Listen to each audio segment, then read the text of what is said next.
Admiral Sarah Chen stood at the viewport of Lunar Base Alpha, watching Earth rotate slowly below. 20 years of service in the United Earth Defense Force hadn't prepared her for this moment. First contact was about to happen, but not in any way humanity had imagined. The massive ships appeared without warning, materializing just beyond Mars' orbit.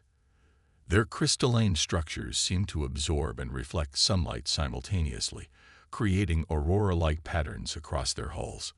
Earth's military forces scrambled to battle stations, but the visitors made no aggressive moves. Instead, they broadcast a message that would change humanity's destiny forever. People of Earth, the transmission began. We come seeking warriors. The alien delegation that arrived at Lunar Base Alpha looked nothing like humanity's traditional image of advanced beings. The Lysarians, as they called themselves, were tall, graceful creatures with iridescent skin that rippled with patterns of light. But beneath their ethereal appearance, Sarah could see exhaustion and fear in their luminous eyes. High Ambassador Zinra explained their dire situation. A cosmic horror consumes entire civilizations. We call it the void hunger.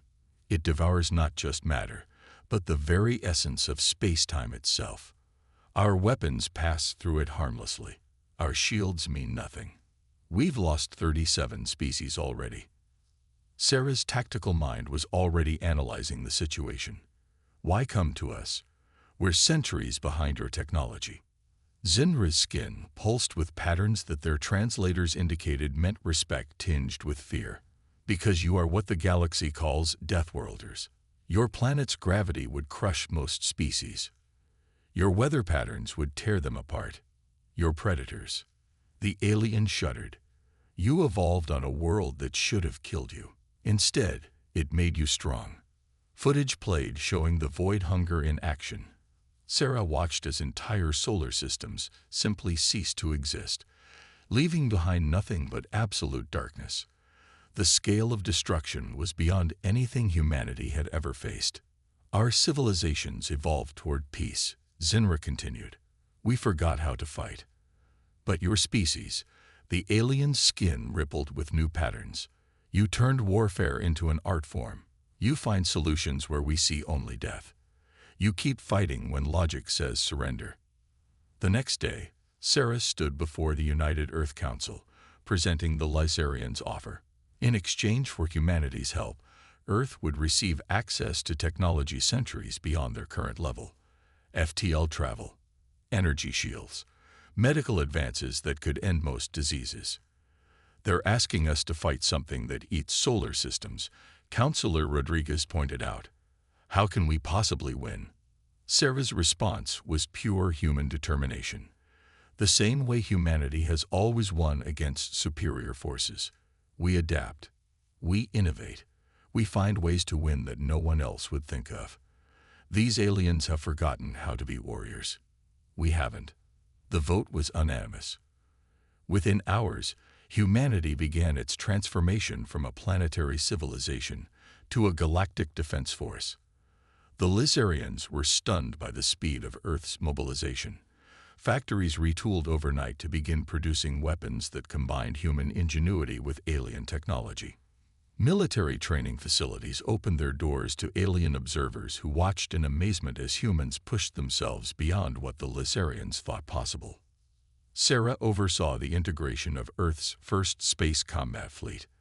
The aliens had expected to spend years teaching humans to use their technology. Instead, human engineers were already improving their designs, adding redundancies and combat features the peace-loving Lysarians had never considered. Your ships are beautiful, Sarah told Zinra, but they're built by people who've never had to dodge enemy fire. We're adding armor where you have decorative crystals, putting backup systems where you have meditation chambers. The Lysarian watched as human workers modified a crystalline ship, their welding torches adding layers of earthborn alloys to its elegant frame. You're turning art into weapons. Sarah's smile was grim. That's what Deathworlders do. We take what we're given and make it stronger. The void hunger wants to eat the galaxy. Let's see how it handles eating Earth steel and human determination first. In orbit, the first human-modified ships began space trials. Their crews were a mix of human military veterans and Lysarian technicians. The aliens were shocked by human battlefield tactics, but they couldn't argue with the results. In simulations, the modified ships were proving 3 times more combat effective than standard Lysarian vessels. As Sarah watched the trials from her command center, a new alert flashed across her screens. The Void Hunger had just consumed another system, closer to Earth than any previous attack. The war she had been preparing for was about to begin. All ships, battle stations, she ordered. This is what humanity does best. We protect those who can't protect themselves. We fight the battles others call impossible. And we're about to show this cosmic horror why Earth is called a death world. The fleet moved out, humanity's first line of defense against a threat beyond imagination. They carried with them not just weapons, but something the Void Hunger had never encountered before, the indomitable spirit of a species that had evolved on a world that tried to kill them every day, and instead became stronger. The first battle against the Void Hunger proved that courage alone wasn't enough. Admiral Chen watched from her command bridge as the entity shrugged off conventional energy weapons, absorbing them like a black hole devours light. 3 ships were lost in the initial engagement, their crews barely managing to evacuate before their vessels were consumed. But humans had been studying impossible enemies since they first picked up stones to defend against larger predators. As the fleet regrouped, Sarah noticed something her alien allies had missed. The Void Hunger wasn't just consuming matter. It was avoiding certain areas, showing preference for specific attack vectors. It's hunting, she realized. And anything that hunts can be trapped. The discovery energized Earth's scientific community. If the Void Hunger displayed predatory behavior, it meant it wasn't just a mindless force of nature. It could be understood. And what could be understood could be fought. Dr. Marcus Rodriguez, Earth's leading xenobiologist, worked alongside Lysarian scientists to analyze the entity's hunting patterns. Look at how it moves, he explained to a mixed group of human and alien researchers. It's not random. It's seeking out the richest energy sources first, just like any efficient predator. The Lysarians were stunned by this perspective. They had spent so long viewing the Void Hunger as an unstoppable cosmic force that they had never considered studying it as a living entity. Meanwhile, humanity's manufacturing capabilities were reaching new heights. The fusion of Earth's industrial might with Lysarian technology produced weapons that would have seemed impossible months ago. Shipyards orbiting Mars churned out vessels that combined the best of both worlds. Lysarian energy manipulation systems wrapped in hulls of Earth-forged metals that the Void Hunger couldn't easily digest. But the most significant breakthrough came from an unexpected source. Captain Maya Patel, commanding the destroyer Bangalore, discovered that traditional ballistic weapons, simple shells fired at relativistic speeds, could actually harm the entity. The Void Hunger evolved to counter energy weapons, Maya reported after her successful engagement. It never encountered something as primitive as a tungsten rod moving at near light speed. Sometimes, the old ways are the best ways. Sarah immediately ordered all ships to be retrofitted with mass drivers.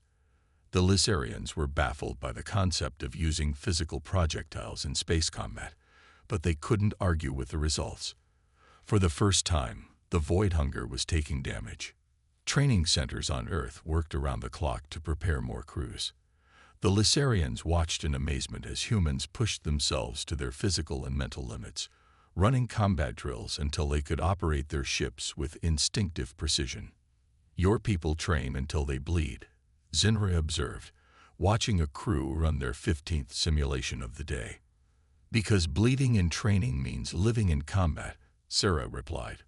"On Earth, we learned that lesson thousands of years ago." The real test came 3 months after the first encounter. The Void Hunger attacked a Lysarian colony world, expecting easy prey. Instead, it met the full force of humanity's modified fleet. The battle lasted 14 hours. When it ended, the entity had been forced to retreat, leaving behind traces of its substance that human scientists eagerly collected for study. News of the victory spread across the galaxy. Species that had given up hope began to watch Earth's efforts with growing interest. Human military advisors were suddenly in high demand, teaching other races how to fight, how to survive, how to overcome their fears. But Sarah knew they hadn't won yet. The Void Hunger was learning too, adapting its tactics, becoming more cautious in its attacks. It was displaying another trait common to Earth's apex predators: intelligence. In her private quarters, Sarah reviewed the battle footage again and again. The entity was changing its behavior, showing signs of strategic thinking. It was no longer just hunting, it was waging war. And if there was one thing humans understood better than hunting, it was warfare. "Send word to Earth," she ordered her communications officer. "Tell them to begin production on the Mark I weapon systems, and request volunteers for Operation Spearpoint." The Lizarians had never heard of the ancient human battle strategy of attacking an enemy's weakness with overwhelming force. They were about to learn why Earth's history was filled with stories of smaller forces defeating larger ones through sheer audacity and precise application of strength. As the fleet prepared for their next encounter, Sarah received word that more alien species were requesting human training. The galaxy was beginning to understand why Earth had produced such formidable warriors. It wasn't just their strength or their technology. It was their relentless drive to protect others, their ability to face impossible odds with determination instead of despair. The Void Hunger had awakened something in humanity that had been dormant since they reached for the stars. The primal instinct of a species that had climbed to the top of their food chain through sheer determination and the will to survive. Now that same determination was being turned towards saving the galaxy, and the cosmic horror was about to learn why Earth was classified as a death world. Operation Spearpoint began with a loss.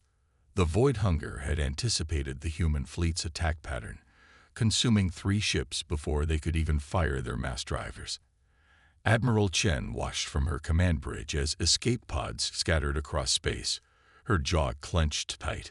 But where the Lizarians saw defeat, Sarah saw opportunity.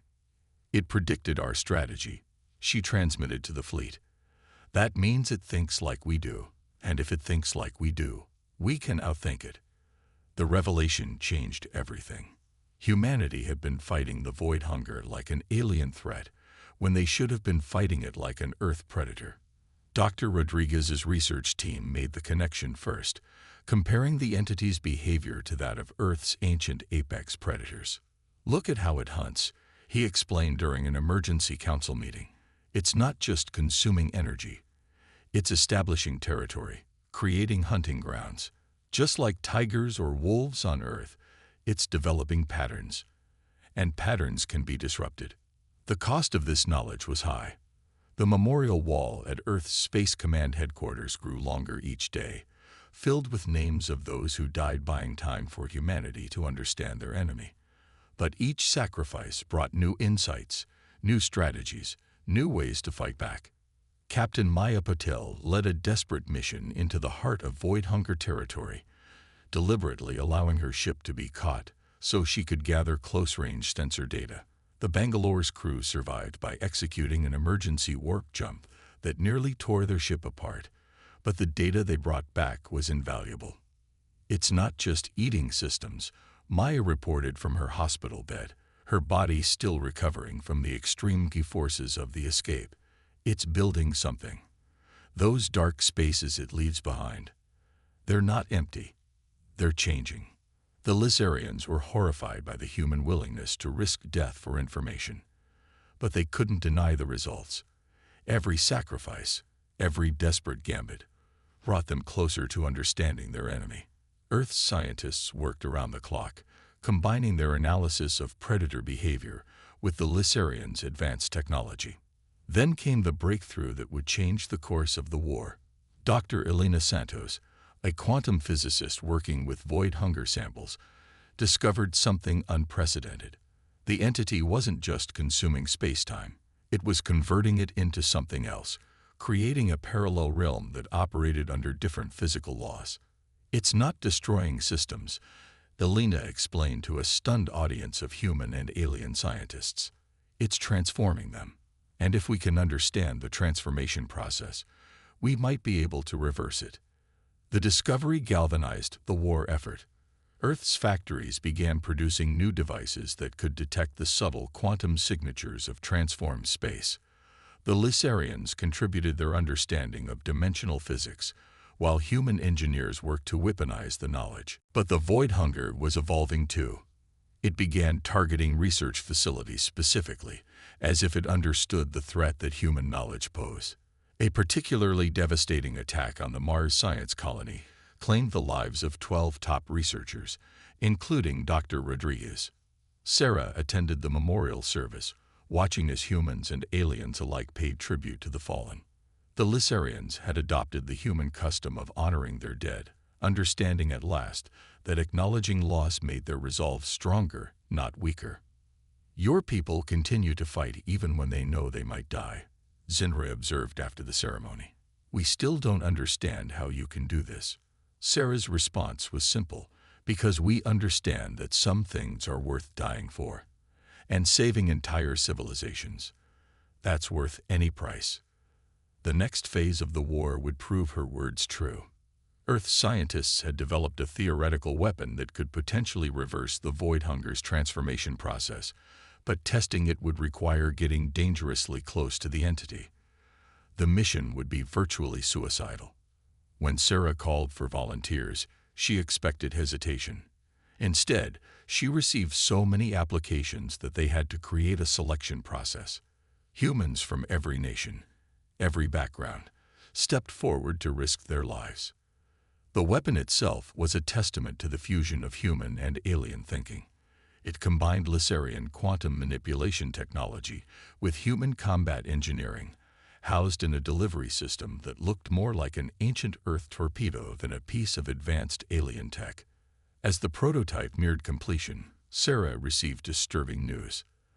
The Void Hunger had changed course, moving toward a sector of space containing several nursery worlds, planets where young of various species were raised. The entity had never targeted such worlds before. It was learning to strike at the heart of what its enemies valued most.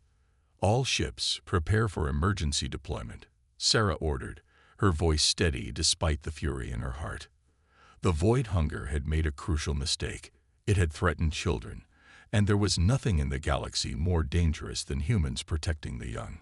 Operation Starburst was about to begin, and with it, humanity would show the cosmos why Earth's predators were feared even by other predators. The price of courage had been high, but the price of failure would be infinitely higher. Operation Starburst launched with the largest fleet ever assembled in galactic history. 5,000 ships, crewed by humans and aliens fighting side by side, moved to intercept the Void Hunger before it could reach the nursery worlds. Admiral Chen's strategy was bold. Instead of trying to drive the entity away, they would trap it. "All ships, execute Formation Delta," Sarah commanded. The fleet split into 5 battle groups, each led by veteran human commanders who had survived previous encounters with the entity. The Lysarian ships, once elegant crystal structures, now bristled with human-designed weapons. Their crews had trained in Earth gravity conditions, pushing their bodies past what they had thought possible. Captain Maya Patel, now recovered and commanding the advanced destroyer New Bangalore, led the vanguard. Her ship carried the prototype quantum reversal weapon, dubbed Prometheus by the engineering team. The weapon was untested in actual combat, but humanity had long experience with using experimental weapons when necessity demanded. "Contact in 5 minutes," Maya reported, her voice steady despite the tension. "Prometheus is armed and ready." The Void Hunger appeared exactly where they predicted, its vast darkness spreading across space like spilled ink. But this time, instead of finding helpless worlds to consume, it found humanity's teeth and claws waiting. "All ships, execute attack pattern Thunderstrike," Sarah ordered. The fleet moved with practiced precision, each ship playing its part in a complex dance of destruction. Mass drivers fired in synchronized salvos, their relativistic projectiles tearing into the entity's substance. Energy weapons, modified with Earth-designed focusing systems, struck at precisely calculated weak points. The entity reacted with unprecedented violence, seeming to recognize the existential threat it faced. It lashed out with tentacles of pure darkness, trying to engulf ships whole. But the human-modified vessels were ready, their hulls protected by layered defenses that combined physical armor with energy shields. Multiple hits confirmed, Maya reported as her battle group executed a complex evasive maneuver. The entity is showing signs of physical damage, but it's adapting faster than in previous encounters. Prometheus launched, Maya confirmed. Time to impact, 30 seconds. Those 30 seconds stretched into eternity. The Void Hunger, sensing the threat, tried to disperse its mass, but the fleet's coordinated attack kept it contained. The weapon struck true, detonating at the heart of the entity's concentrated form. For a moment, nothing seemed to happen. Then space itself began to twist. The darkness that had consumed so many worlds started to ripple and tear. Light emerged from within the void. Not the absence of darkness, but the return of what had been taken. Energy readings are off the scale, Maya reported, her voice filled with wonder. We're detecting stars. The weapon isn't destroying the entity, it's reversing its transformations. The battle wasn't over. The Void Hunger, wounded for the first time in its existence, lashed out with desperate fury. 3 human ships were lost in its death throes, their crews sacrificing themselves to maintain the containment field that kept the entity from escaping. Sarah watched as the reversal effect spread like a wave through the entity's mass. Systems that had been consumed began to reappear, transformed back from whatever dark dimension the Void Hunger had converted them to. The nursery worlds were saved, but the price had been high.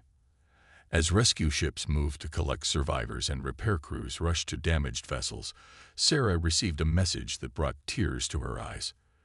The first recovered system contained survivors, billions of beings thought lost to the void, preserved in some form of stasis by the entity's transformation process. Your people, Zinra said, standing beside Sarah on the bridge. You knew the weapon might kill you all, yet you never hesitated. Sarah's response was quiet but firm. That's what humans do. We risk everything to protect those who cannot protect themselves. It's what made us strong on Earth, and it's what makes us strong among the stars. The battle had been won, but the war wasn't over. The Void Hunger had been wounded, not killed. It had retreated into the darkness between galaxies, but Sarah knew it would return.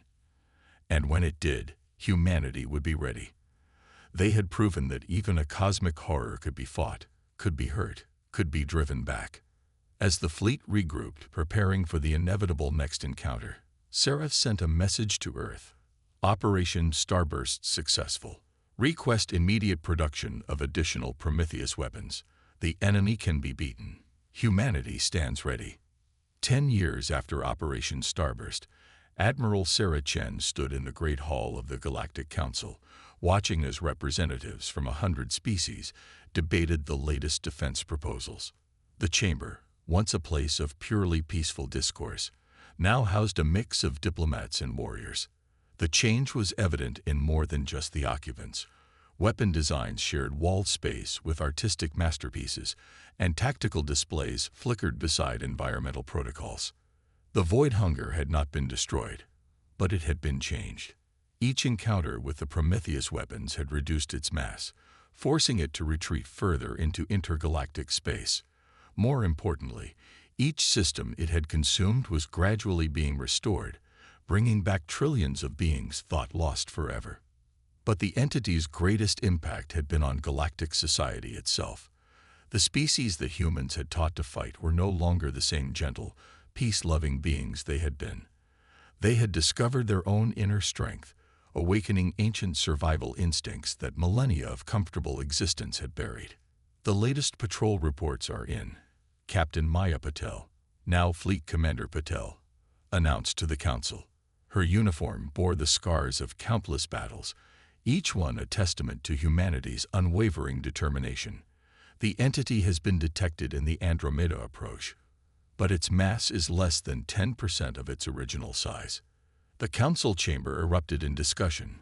Some advocated pursuing the wounded entity, finishing it off before it could recover.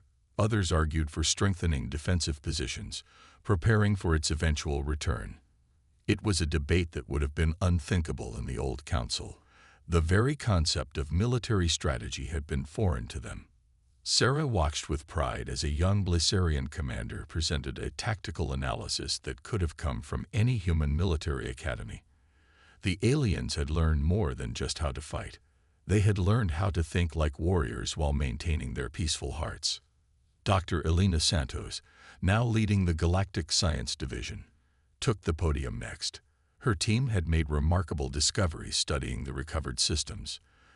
The entity didn't just transform space, she explained. It was trying to reshape reality itself. In fighting it, we've gained understanding of physics we never dreamed possible. The combination of human ingenuity and alien technology had advanced science by centuries. Ships now routinely traveled between galaxies, protected by defenses born from the fusion of Earth's military technology and alien energy manipulation. Medical breakthroughs derived from studying the entity's transformation process had extended lifespans across all species. But the greatest change was cultural. The galaxy had learned that peace was not the absence of the ability to fight, but the wisdom to know when fighting was necessary. Species that had once shunned all forms of conflict now maintained defense forces, not out of fear, but out of understanding that protecting peace sometimes required strength. Earth's classification has been officially changed. Zinra, now High Chancellor of the Council, announced. No longer will it be called a death world. From today forward, it shall be known as a cradle of warriors, birthplace of those who taught the galaxy how to defend itself. Sarah smiled at the irony. Humanity's violent history, the very thing that had kept them isolated from galactic society, had ended up being the galaxy's salvation. The species that had evolved on a world that tried to kill them every day had taught others how to survive, how to fight, and most importantly, how to protect what they held dear. In orbit above Earth, a new generation of ships prepared for their first patrol. Their crews were a mix of all species, each bringing their own strengths to the mission. Humans provided tactical expertise and combat experience, while their alien colleagues contributed advanced technology and different perspectives on problem-solving. As Sarah prepared to board her flagship for another tour of the galactic periphery, she received a message from one of the newly recovered worlds. It was simple but profound. Thank you for teaching us how to be strong. The universe had cried out for warriors, and humanity had answered. But they had done more than just fight. They had shown the galaxy that being strong didn't mean losing your compassion, that being fierce didn't mean abandoning peace. They had proven that the best warriors were those who fought not for glory or conquest, but to protect others. The void hunger might return one day, or some new threat might emerge from the darkness between the stars. But the galaxy was ready. The children of Earth, the descendants of those who had climbed from the mud of a hostile world to reach for the stars, had shared their most important lesson, that the universe belonged not to those who could destroy, but to those who would stand and protect. As her ship prepared for departure, Sarah sent one final message to Earth Command. Mission accomplished. The galaxy has learned to defend itself. But more importantly, it has learned why we defend others. The legacy of the Deathworlders will live on not in the weapons we created or the battles we won, but in the hearts we taught to be brave. The stars beckoned, and humanity answered, no longer alone in their warrior spirit, but now part of a galaxy that understood that true strength came not from the ability to take life, but from the willingness to protect it. The universe had cried out for warriors, and in answering that call, humanity had helped create something greater than themselves, a galaxy of peaceful warriors ready to face whatever challenges the cosmos might bring.